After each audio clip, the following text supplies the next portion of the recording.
The sun had just begun to rise over the quiet little town, painting the sky with shades of orange and pink. The air smelled fresh, the streets were still empty, and birds sat on power lines singing softly. At the end of one narrow street stood a small, tidy house. Its paint was old but neat, the porch clean, the flowers trimmed. Inside lived a man who mostly kept to himself. He wasn't the type who liked attention or gossip. Every morning he woke up early, made a simple breakfast, and got ready for work. He had a strong build, though his movements were calm and measured. His neighbors often saw him fixing something, maybe his fence or the old truck parked out front. He wasn't much of a talker, but he always nodded politely when someone passed by. Some greeted him back, others didn't. A few even whispered behind his back, but he never reacted. He simply went on with his quiet life as if the noise of others didn't reach him. He worked at a local garage on the edge of town. The people there knew he was a skilled worker. He could fix any engine, no matter how broken it looked. Customers trusted his hands more than his words. He charged fair prices, never cheated anyone, and always worked with focus. But still, many in the town looked at him differently, some with curiosity, others with quiet prejudice. He was the only black man living in that neighborhood. And while most people didn't say anything openly, the air around him often carried silent judgment. There was a small group of young men who often gathered near the gas station. They were loud, restless, and always looking for someone to pick on. They noticed how this quiet man never spoke much, never fought back, and how he always kept to himself. To them, that looked like weakness. They started making jokes when he passed by, pretending to mock his calmness. Sometimes they shouted rude things, but he never gave them a reaction. He'd simply keep walking, his face calm, his steps steady, as if their voices didn't exist. Inside, though, he felt the weight of it all. He wasn't made of stone. Every insult, every stare, it all landed somewhere deep inside him. But he had learned long ago that not every fight deserved to be fought. Some things were better met with silence. Some wars weren't worth the scars they brought. When he returned home in the evenings, he liked to sit on his porch with a cup of tea. He'd watch the sun go down and the lights come on across the street. He had an old radio that played soft blues music, and sometimes he hummed along quietly. There was peace in his loneliness. At least, that's what he tried to believe. One evening, as he walked back from the grocery store, he passed by the same group of men. They were laughing, drinking, standing near their old car. As he passed, one of them said something nasty under his breath. The others laughed loudly. He didn't stop. He didn't even turn his head. His calm reaction made them even more irritated. They wanted to see him angry. They wanted him to break. But he never gave them that satisfaction. What no one knew was that this man had seen things far worse than insults or stares. His silence wasn't weakness, it was control. Years ago, before he settled in this town, he had served in the Navy. Not just as a sailor, but as part of an elite special operations team. He had been trained in combat, survival, and discipline. He had faced war zones, saved lives, and lost brothers in arms. But he had left that life behind for a reason. He wanted peace, a normal life, something away from danger. That's why he chose this quiet place, where no one knew his past and he could simply live as a man. Not a soldier, but peace doesn't always last. As days went by, the group of men started pushing things further. They began leaving trash near his yard, scratching his truck or shouting when he walked home. Still, he said nothing. He repaired what they damaged, cleaned what they left, and kept his calm face on. But deep down, a part of him knew that things were slowly heading toward something bad. The hate in their eyes wasn't just for fun. It was dangerous. One of his neighbors, an elderly woman who lived next door, once came over with a plate of food. She often worried about him. "You shouldn't ignore them forever," she said gently. "People like that don't stop until someone makes them." He smiled softly. "I know," he said, "but I've fought enough battles in my life. This one doesn't need fists." She nodded but still looked uneasy. She didn't know what kind of battles he was talking about. That night after dinner, he went through his small box of memories, a few medals, some old photographs of his team, and a folded flag. He ran his hand across one of the medals and then carefully put everything back. He didn't want to be that man anymore. He wanted to believe that peace could survive in silence, but fate had its own plans. A few days later, he came home late from work. The sky was dark, the street quiet. When he turned onto his street, he felt something was wrong. His chest tightened. As he got closer, his eyes widened. His porch light was broken. His windows were shattered. The walls were covered in spray paint. Ugly, hateful words all over. His truck's tires were slashed, the windshield broken. His front door hung open. He stopped in the middle of the street, staring at the destruction. For a long moment, he didn't move. The night was silent except for the faint sound of the wind. A dog barked somewhere far away. He took a deep breath and walked slowly toward his house. Each step was heavy, but his face showed no anger, only stillness. Inside, his furniture was thrown around, photos torn, glass everywhere. His small radio lay smashed on the floor. He stood there quietly, taking it all in. Then he sat down in a broken chair, resting his hands on his knees, breathing slowly. There were no tears, no shouts, no outburst, just silence. After a few minutes, he stood up and began looking around carefully. He noticed footprints, marks, little signs most people would miss. His eyes scanned everything like a trained observer. It wasn't the reaction of a helpless man. It was the mind of someone who had been trained to assess damage, to understand danger. He didn't call anyone that night.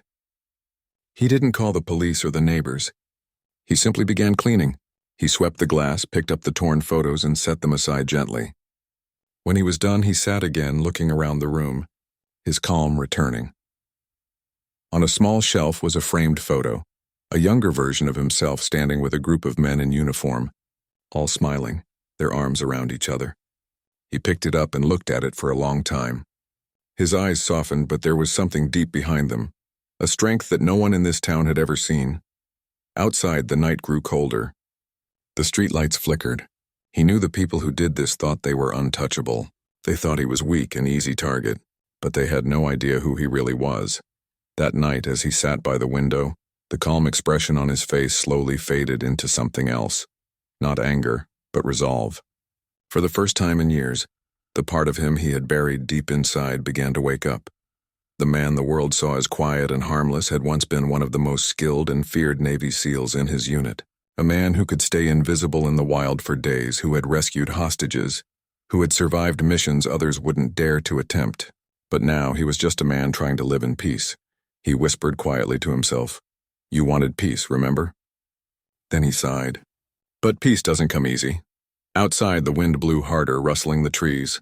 Somewhere far off, the same group of men laughed loudly, unaware that the world around them was about to change in ways they couldn't imagine. And in that small, wrecked house at the end of the street, the quiet man sat in the dark, his mind calm, his heart steady, but his instincts, the ones he had buried long ago, had just woken up again. The next morning, the man stood outside his damaged home, quietly looking at the mess left behind. The paint on the walls was still fresh, the smell of spray hung in the air. The broken glass on the ground sparkled in the sunlight. Neighbors slowed down when they passed, but no one stopped. Some pretended not to see. Others only whispered to one another. He could feel their eyes, full of curiosity but empty of courage. He took a deep breath and picked up his broom. There was no sadness in his face, only quiet focus. He started cleaning piece by piece, just like he used to clear debris after storms during his service years. Every movement was slow and steady. As he worked, he kept thinking about what kind of anger could make someone destroy another person's home, just because of their skin or silence. He couldn't understand that kind of hate. After hours of cleaning, the yard looked a little better, though the marks on the walls still stood out. He washed some of them with water, but the stains didn't go away. He would need new paint for that. He didn't complain. He just noted it quietly. Later, he went to the hardware store to buy paint, brushes, and new locks. The man behind the counter looked uncomfortable when he saw the damage in the photos on the man's phone. "I heard what happened," he said softly. "Sorry about your house." The man nodded politely. "Thank you," he replied. He didn't add more. When he came back home, he started fixing what he could. His hands were used to hard work, and he repaired things with the same discipline he once used in the field. By night, the broken windows were covered with temporary boards, and the door could lock again. He sat down with a small notebook where he wrote down everything he remembered, the time he was out, what the damage looked like, footprints he saw. It wasn't anger guiding him. It was clarity. Years of training had taught him to notice details. He drew a few marks, small sketches, and noted down patterns of shoe prints. Later, when darkness filled the street, he went outside and stood quietly under the night sky. The moonlight fell on his face as he looked at the road where the gang usually gathered. He wasn't planning revenge. He was just thinking. He wanted to understand how far they were willing to go. That night, he didn't sleep much. He sat near the window with the lights off, listening to the distant sounds of laughter coming from the corner where those young men hung out. They had no idea he was awake, watching silently. The next day, he went back to work at the garage as usual. The owner looked at him with concern. "You can take some days off if you want," the owner said. He smiled faintly. "I need to keep busy," he answered. Work helped him stay calm. Fixing engines, tightening bolts, hearing the sound of tools. It gave his mind something else to focus on. But even while working, he could feel that quiet alertness in his chest, the kind that never left a soldier's heart. That evening, as he walked home, he saw one of the men from the group standing near the store. The man gave him a mocking smile. "How's the new wall art?" he said sarcastically. The quiet man looked at him, his eyes calm but unreadable. "It's just paint," he said softly. "It washes off." Then he walked away without another word. That calmness made the other man's smile fade. He didn't know why, but something about the quiet man's eyes made him uneasy, like there was something deep behind them that shouldn't be disturbed. The following nights were uneasy. The group wasn't satisfied. They had expected him to call the police or yell, but when he didn't, they saw it as weakness. They thought he was scared. One night, when he was at work late, they decided to come back. It was close to midnight when their cars pulled up quietly near his street. The air was still, the town silent. The group got out laughing softly, holding bottles and spray cans. They whispered among themselves, their laughter echoing faintly. One of them said, "Let's finish what we started. He thinks he's too good for this town." They moved toward his house, stepping over the fence. They didn't notice the small details. The way the yard lights had been fixed, the new camera hidden near the porch, or the faint click of a recorder inside the window. The man had learned patience. He knew they might come again, and he was ready to see it through, not with violence, but with proof. They began wrecking things again, throwing bottles, kicking the fence, shouting rude words. One of them hit the mailbox with a stick until it fell. They were too drunk to realize that every movement was being quietly recorded. The man wasn't there. He was still on his way home, his truck rolling slowly through the empty road.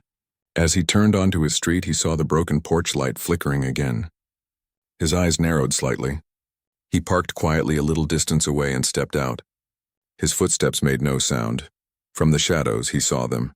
5 young men, all laughing and shouting, breaking what he had repaired. He didn't move yet. He just stood there, half hidden, watching. His breathing slowed.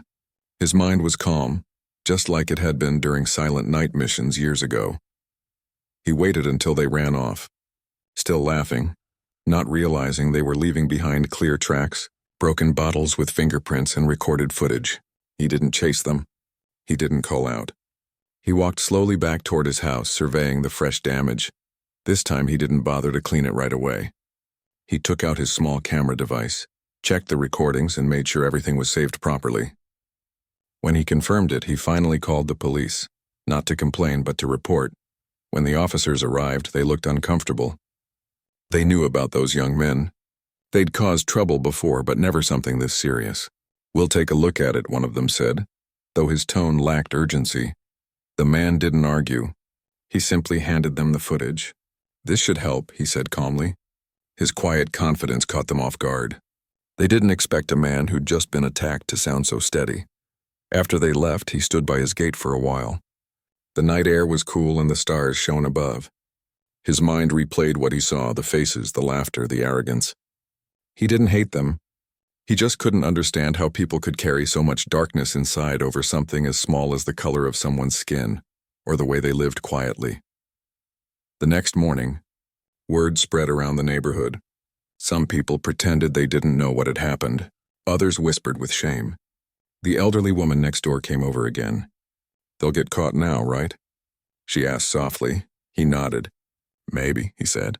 "But even if they do, that won't change what's inside their hearts." She sighed. "You're a good man. Most people wouldn't stay so calm." He smiled faintly. "Calm is a habit," he said quietly. "I've learned that anger only burns you faster than your enemy." For the next few days, he stayed home from work, repairing the house once again. The process was slower this time, but he didn't rush. Every nail he fixed, every brush of paint he applied was done with quiet strength. It wasn't just about repairing the house, it was about holding on to his peace. Meanwhile, the gang began to feel nervous. They heard the police had some kind of video. Some of them started arguing among themselves. Their leader brushed it off. "He's bluffing," he said. "He's too soft to do anything." But they didn't know that the quiet man was not bluffing. And more than that, he wasn't soft. He had lived through things that made their actions look like childish noise. He didn't need to prove it. Time would do it for him. As night came again, he sat on his porch, a gentle breeze blowing through the yard. He thought about the past, about his time in the service, about his team, about the promise he made to himself never to let hate control him. He thought about how easily peace could be broken, and yet how important it was to rebuild it every time. In that moment, under the calm moonlight, he decided something quietly in his heart. He wouldn't run. He wouldn't leave this town no matter how much hate it threw at him. He had already fought far worse battles than this. He would stand firm, not with anger, not with violence, but with strength, discipline, and the kind of quiet courage that couldn't be broken. And somewhere far off, in the same corner of the town, the young men still laughed, unaware that the man they thought they had broken was far from defeated. They didn't know that every calm breath he took was not fear, but restraint. They didn't know that the peace in his eyes came from surviving storms they could never imagine. The quiet man looked at the horizon where the sky was turning dark and whispered softly to himself, "Peace isn't weakness. It's power under control." Then he turned off his porch light and stepped inside, ready for whatever came next. Days passed slowly after the second attack, and the man's life went on quietly, at least on the outside. He repaired what he could again, painted over the walls and fixed the windows once more. But something had changed inside him. He was no longer just living quietly. He was watching, noticing everything more closely. His calm face was the same, but his eyes had a sharper focus now. He could feel every sound around his home.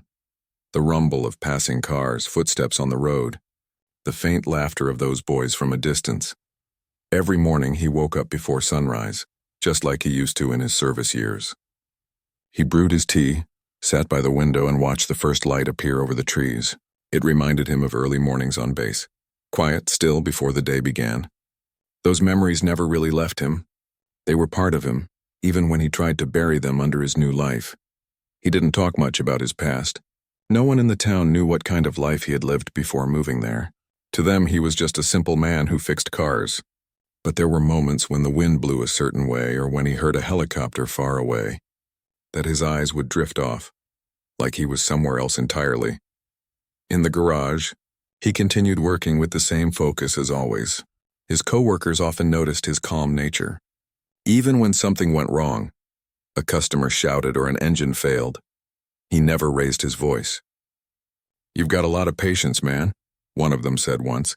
He only smiled and replied softly, "You learn patience when noise doesn't solve anything." But while he looked peaceful, inside he was planning carefully. He didn't want revenge. That wasn't who he was anymore. He had seen enough pain in the world to know that hurting others never truly fixed anything. Still, he couldn't allow this hate to grow. He didn't want any other family, any other innocent person to face what he had faced. So quietly, he began collecting information, not through gossip or anger, but through observation. When he went for groceries, he'd notice the same faces standing at the store corner. When he drove past the old gas station, he noted which cars were parked there and what time they usually gathered. He remembered faces, patterns, voices. He had a sharp memory for details, a habit from his years of training. One evening, he stopped by the small cafe in town. The waitress there, an older lady with kind eyes, asked him how things were going. "Saw what happened to your place," she said softly. "Some folks here have lost their kindness." He gave a small nod. "Kindness doesn't vanish," he said. "It just hides for a while. It'll come back." She looked at him for a moment and said, "You talk like someone who's seen a lot." He smiled faintly, not answering. Some truths were too heavy for small talk. That night he took a walk along the river that flowed past the edge of town. The water shimmered under the moonlight. It was calm and endless, flowing quietly around every rock in its path. He liked that. How the river didn't fight the stones, it simply moved around them and kept going. Maybe that was strength too, not breaking everything in your way, but staying steady no matter what tried to stop you. He came home and sat on the porch with an old notebook in his hand. He started writing, and not plans or names, but thoughts, things he had learned in life, small reminders he wished more people understood. He wrote things like, "Strength isn't about how loud you can be. It's how calm you can stay." And hate grows fast, but so does understanding if someone waters it. Writing helped him breathe easier. It reminded him of his younger days, when he'd write letters to his mother from the field promising he was safe. Those letters had always calmed his mind. Meanwhile, the young men who had wrecked his house thought everything had blown over. They had seen police come and go, but never heard of any arrests. They thought the man had dropped the matter. They went back to laughing and bragging, pretending they had taught him a lesson. But deep down, they couldn't ignore the quiet unease that followed them. The way he hadn't shouted back, the way he hadn't shown anger, it bothered them. Some part of them felt like they hadn't really won. One afternoon, the man saw them again near the store. They were sitting on their car, joking loudly. He didn't change his path. He walked straight past them. One of them muttered something under his breath, expecting a reaction. Instead, the man turned his head slightly, looked at him, and said softly, "Be careful what you start. You never know how it might end." His tone wasn't threatening. It was quiet, almost kind, but the weight behind his words made the laughter stop for a moment. Then he walked away. That night, one of the gang members couldn't sleep.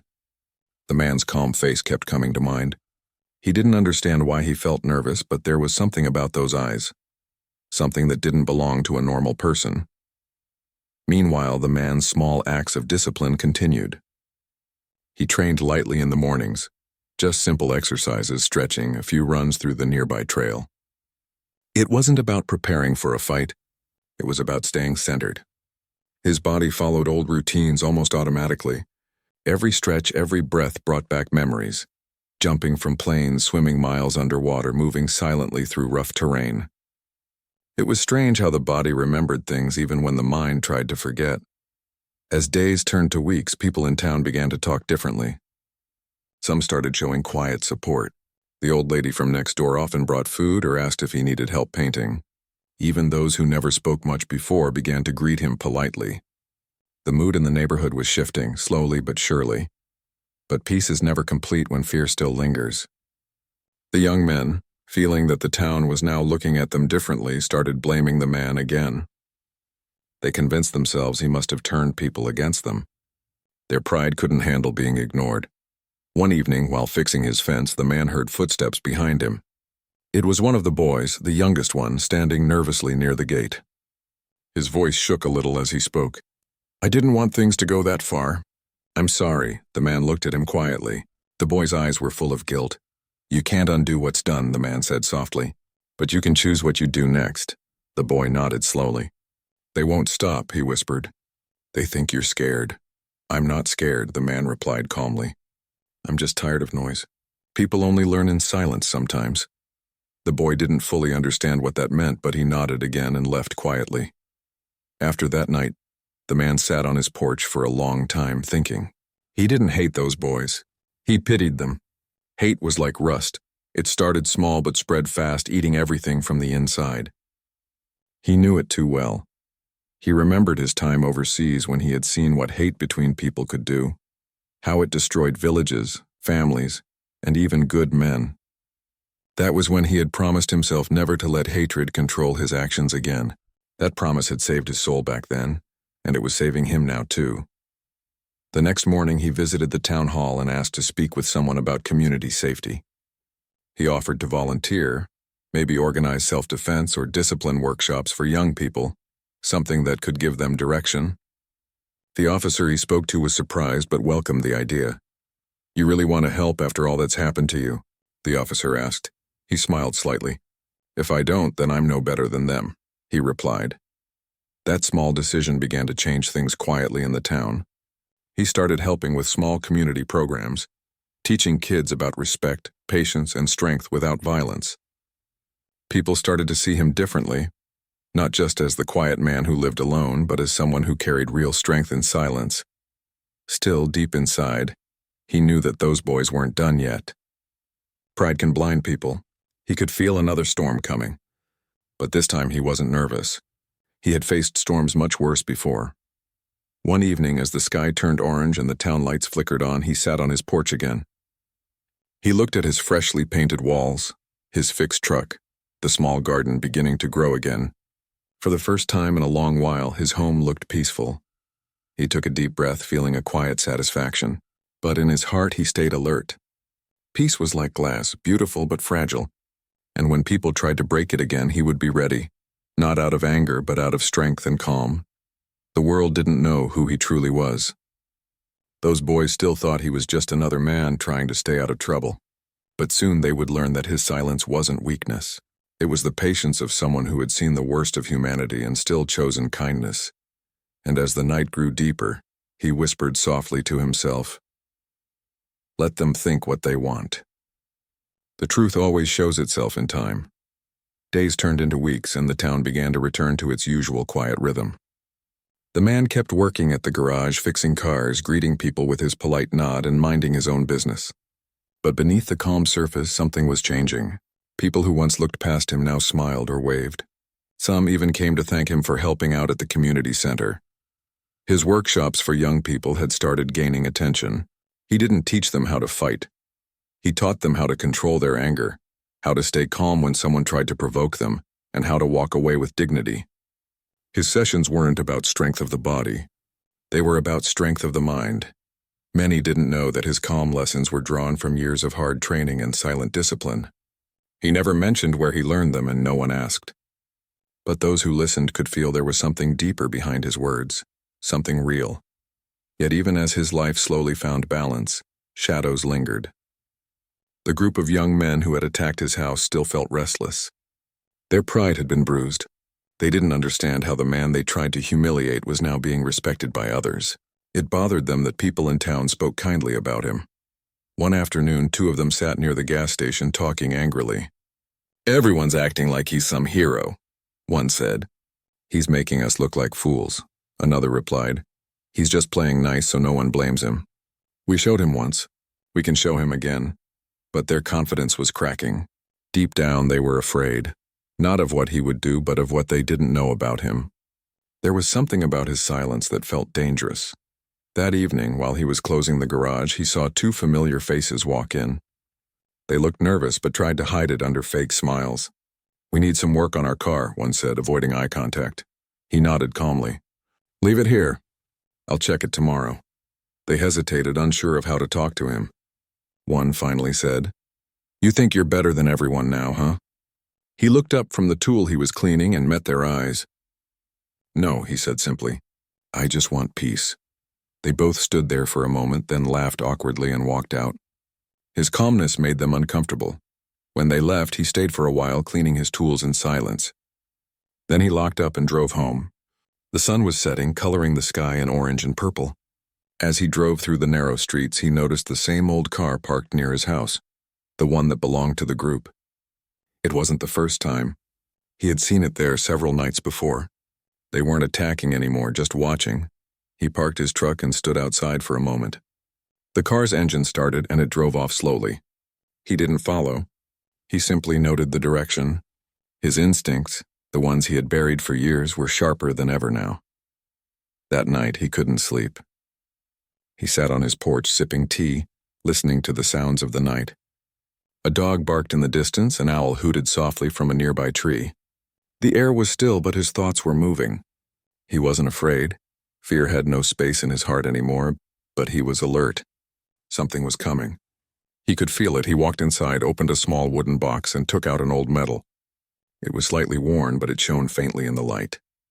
He ran his fingers over it and then put it back gently. "Not yet," he whispered to himself. "Let's try peace one more time." The next day, he went about his work as usual. When he saw the same two boys from the previous night near the cafe, he walked toward them slowly. They stiffened, expecting confrontation, but his voice was calm when he spoke. "You think I don't know what you're planning," he said softly. "But I do. And I'm asking you to stop. Not for me, for yourselves." One of them frowned, pretending to be brave. "You think you can scare us?" He shook his head. I don't want to scare anyone. I just don't want anyone to get hurt. You're young. You still have a choice.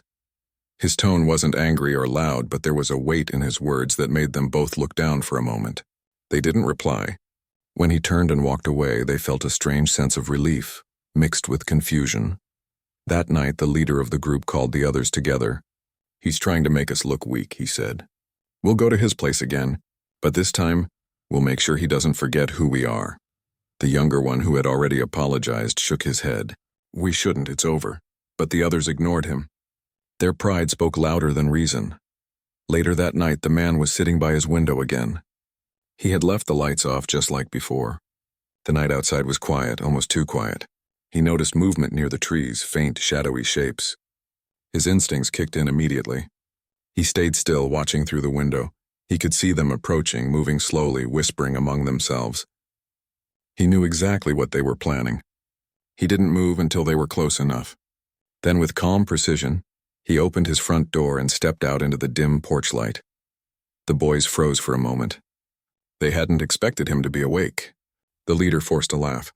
"We were just passing by," he said, trying to sound casual.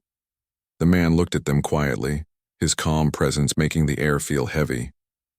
"No," he said slowly. "You came here for something else." They looked at each other, unsure of what to do next. The leader stepped forward. "What if we did? What are you going to do about it?" The man didn't answer right away. He just looked at him, not with anger, not with fear, but with quiet strength. Then he said softly, "You should go home. There's nothing for you here." Something in his tone made even the bravest of them hesitate. His calmness wasn't weakness anymore. It felt like control, like something they couldn't match. The leader tried to speak again, but the words stuck in his throat. His friends began backing away slowly.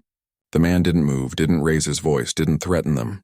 He just stood there, tall and steady, his eyes fixed on them until they finally turned and left. When their car disappeared into the distance, he took a deep breath. The tension in the air faded, replaced by quiet. He went back inside, sat down, and for the first time in weeks, felt a small sense of peace. The next morning, he found a note under his door. It was from the young one who had come earlier to apologize. The note said, "They won't bother you again. I told them what you said. I think they're scared now. Not of you hurting them, but of what they saw in your eyes." He read the note slowly, then folded it and placed it in his drawer. He didn't smile, but there was calm relief in his heart. A few days later, the police came by to tell him that the main troublemakers were leaving town for a while. Some were facing charges from the earlier incident. The officer who visited him said, "You handled this better than most people would. I don't know how you stayed so calm." He simply nodded. "Anger doesn't build anything," he said. "It only burns what's already broken." After that, things slowly settled. The car stopped appearing near his house. The nights were quiet again. The neighborhood felt safer, friendlier. People began waving to him more, asking for advice, offering help. One weekend, the community center invited him to speak. At first, he refused, saying he wasn't much of a talker, but they insisted, so he agreed. When he stood before the small crowd, he looked around at the faces, old, young, black, white, all mixed together, and spoke in his calm, simple tone. He told them that peace was not something that appeared on its own. It had to be protected every day, just like a home or a garden. He said, "People think strength means fighting, but real strength is walking away when your heart tells you to hit back, because if you don't, you'll lose the peace you worked so hard for." The audience listened quietly. There was no applause at first, just thoughtful silence. Then slowly, people began clapping. After the event, the same old lady from next door came up and smiled. "You've changed this place more than you think," she said. He shook his head gently. "I didn't change anything. People just remembered who they really are." That night, he sat on his porch again. The sky was clear, stars shining bright. The sound of crickets filled the air. He leaned back, letting the peaceful silence surround him. For the first time in a long while, he felt truly at home again. He knew life would never be completely free of hate or misunderstanding. But he also knew that one calm voice could silence 1,000 angry ones, if it spoke with truth and patience. As the night grew quiet, he closed his eyes and whispered softly, "Some fights are won without lifting a hand." Months passed peacefully after that night. The town slowly healed from the tension that once surrounded it. People started greeting each other again on the streets. The air, once heavy with silent division, began to feel lighter. Children played outside till sunset. Neighbors talked over fences, and the sound of laughter returned to the quiet streets. The man's small garage had become more than just a place for fixing cars. It had turned into a small corner of trust. People would drop by, not only for repairs but also for advice, for a few calm words that always seemed to make sense. He never acted like a preacher or a leader. He just listened, and that was enough. Every now and then he'd sit outside his house in the evenings, sipping tea and watching the sunset fade behind the trees. The old lady next door often joined him, talking about the little things and weather, her garden, her grandkids. She said the neighborhood felt safer now, and she thanked him for that. He would always smile and say softly, "It's not me, ma'am. It's everyone choosing peace," but inside he knew the journey hadn't been easy. There were nights when he'd wake up from the memories of what he had seen in the past, long before he moved to this quiet town. The sounds of roaring waves, gunfire echoing in his mind, the feeling of sand and sweat, and the sharpness of survival. He had lived through things most people couldn't imagine. He had once been trained to move unseen, to strike without hesitation, to protect others in the most dangerous places on earth. But when he left that life behind, he promised himself one thing: never to use that part of him again unless it was truly necessary. He wanted to be ordinary, to live like everyone else, to breathe freely without the weight of violence. That promise was what kept him calm when the gang attacked. He had the ability to end the situation in minutes, but he chose not to. Because strength, he believed, was not in the hands. It was in the heart. One afternoon, as he was fixing a truck at the garage, a man in uniform walked in. The visitor had the posture of someone who had seen service: quiet confidence, steady eyes. The man looked up from his work, instantly recognizing the kind of discipline that could only come from the same world he had once belonged to. The officer smiled. "You're hard to find," he said softly. The man straightened, wiping his hands. "Wasn't trying to be found," he replied. The officer nodded, understanding. "You've been off the radar for a long time. But people still talk about you. You were one of the best." He didn't answer. He didn't need to. The silence said everything. After a moment, the officer continued, "I read what happened here. You handled it with more discipline than most men I know. No anger, no revenge, just calm. That's rare." He shrugged lightly. "Violence doesn't fix hate. It just feeds it." The officer gave a small smile. "Still, people should know who you really are. You're not just a man running a garage." He looked away, his voice steady. "They don't need to know that. I just want to live quietly."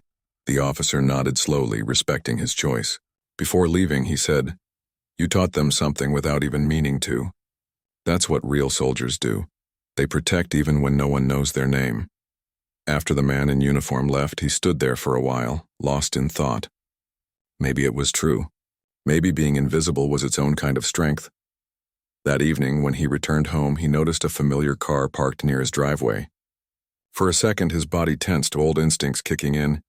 But then he saw who it was. It was the young man from the group, the one who had once written the note of apology.